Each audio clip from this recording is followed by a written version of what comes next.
I remember all the way back in 2001 when Grand Theft Auto 3 was a thing on PS2. It was like the biggest game that was going to be released at the time. But at the same time, not too many people knew how great this game was going to be. We knew it was going to be a good game looking at the screenshots and the magazines and everything. But once that game came out and you realize that you can do the things you do in the game, it quickly took off as one of the greatest games of all time for the PlayStation 2. One thing that we did not know at the time, we heard rumblings, very faint rumblings because the internet wasn't really a thing, that this game started out on the Dreamcast. And a lot of games that started out on the Dreamcast end up being canceled due to the failure of the Dreamcast, end up being moved to the original Xbox or the PS2. And one of those games, obviously, was Grand Theft Auto 3. I was always wondering in the back of my mind, how would it be if this game was actually put on the Dreamcast? Would it run properly? Would it be a slower game? Would things be a little bit different as far as how fast the game plays? Well, a group of guys, I can't remember the names off the top of my head. I was just so surprised that this game was actually up and running. They put together the game on Dreamcast. It was an alpha build, and now it is in the alpha stage where this game could be finished. It can be played and be completed from start to finish on the Dreamcast. Now, if you know anything about me, I'm a huge Grand Theft Auto fan. I don't talk about it as much because it's really like a 24-year-old game. And I really don't get into the ins and outs of it, but you do know I have it posted up here. I also have the PS2 trilogy, which, I have that as well. And I have the double pack, which I had that on the original Xbox. And I also had the games individually at some point. Now I just got rid of them because I knew the trilogy was out. But I do have the hot coffee version of Grand Theft Auto San Andreas. But I do have a soft spot for GTA 3, and I need this game for the Dreamcast ASAP. I even have the Brady Games strategy guide, which these things right here, I can go all in on this. These things are like gems. I'm actually surprised nobody really talk about these strategy guides anymore. Internet, right? Nevertheless, I need this game ASAP for the Dreamcast. I know that it's an alpha build. You can play it from start to finish. I want to know how polished the game is because I don't have a CDR drive or a CDR burner anymore. I had it in my old computer, which that computer is shot now. I'll have to buy a whole new CDR burner if I want to get this game. And I love the fact that these guys are actually putting it together where they're pretty much skirting around using assets of GTA 3. You have to get the assets off like the Steam version of the game or whatever the case may be.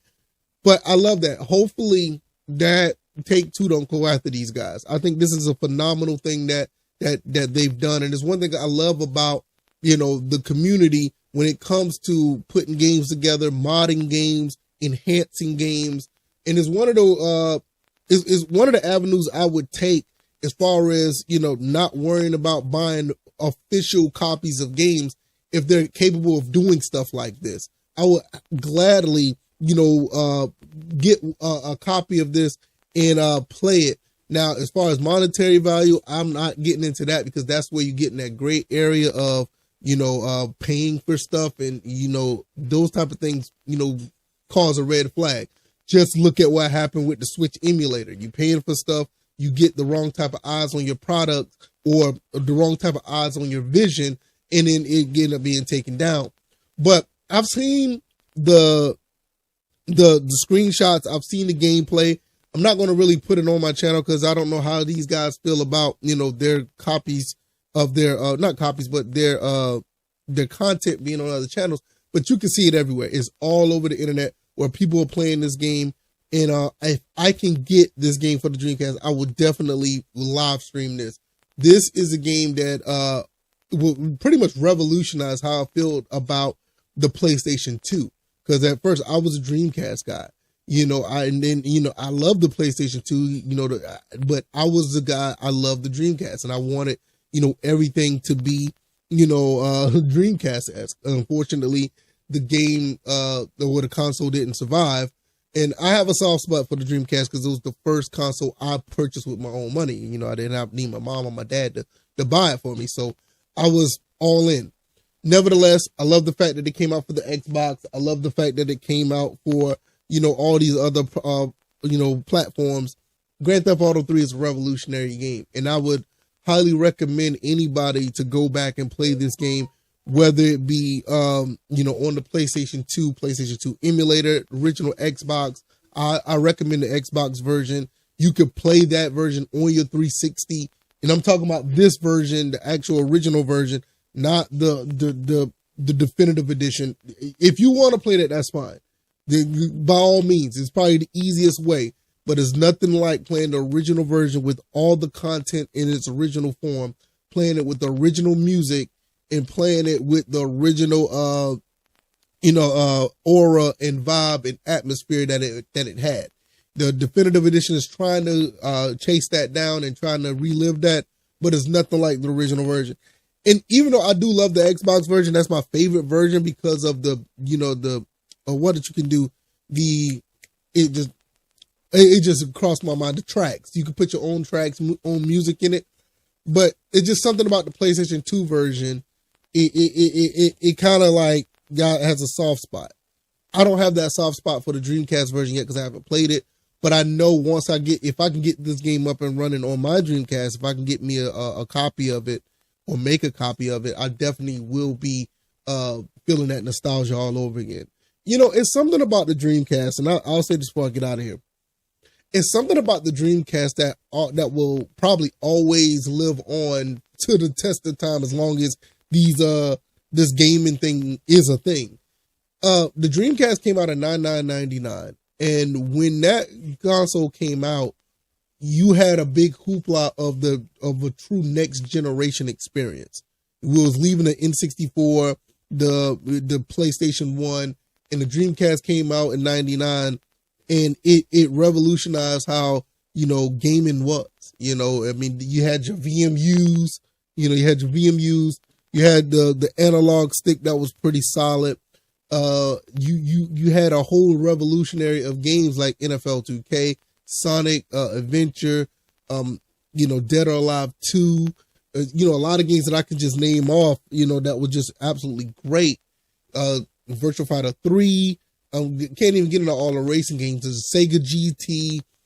I can go on. And for them to have GTA 2 and turn around and possibly would have had GTA 3, it would have continued to be a phenomenal franchise or a phenomenal console going forward. Unfortunately, the money just did not, the money just ran out for the Dreamcast. When you turn around, you have Shenmue, you have the Expendables, you had all the fighting games that was on there that was absolutely great. It's just a great console. The only thing about the Dreamcast at the end of the day that the games could be expensive. I don't think the console is that expensive.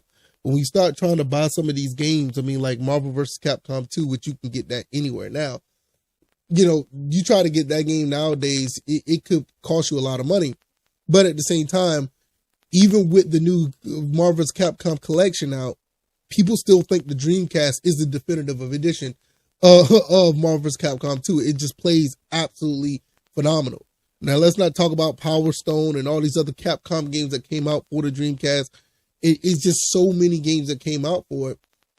And it's good to see that that there's a group of people, a community that's still lifting up the Dreamcast and showing it for what it is. Because it is a phenomenal console. And I would love to get GTA 3 on the Dreamcast. And I would definitely play it. And that's another version of the game I absolutely will complete. I've completed all the other versions at some point. I'll complete this one as well. So, yeah, that's pretty much what I got for this whole topic, man. It's really phenomenal about all the games that are on the Dreamcast and how certain games could run. And these guys who are programming this game are actually making a tall task look easy. I'm pretty sure it's not easy for them, but for them to put just this game on the Dreamcast is a phenomenal feat. Love to see this port in action with my own two eyes while I'm playing it. I think that'll be great. But with that being said, I'm going to get up out of here. I could talk about the Dreamcast all day. And I just did a live stream on a Dreamcast. Speaking of that, If you made it this far, I really appreciate it. I'll be going live once again. And we did a live on the Dreamcast not too long ago with this thing. And it was pretty cool. The HDMI adapter for the second Dreamcast. All right, y'all, I'm going to get up out of here. Y'all take it easy and Happy New Year. I'm out.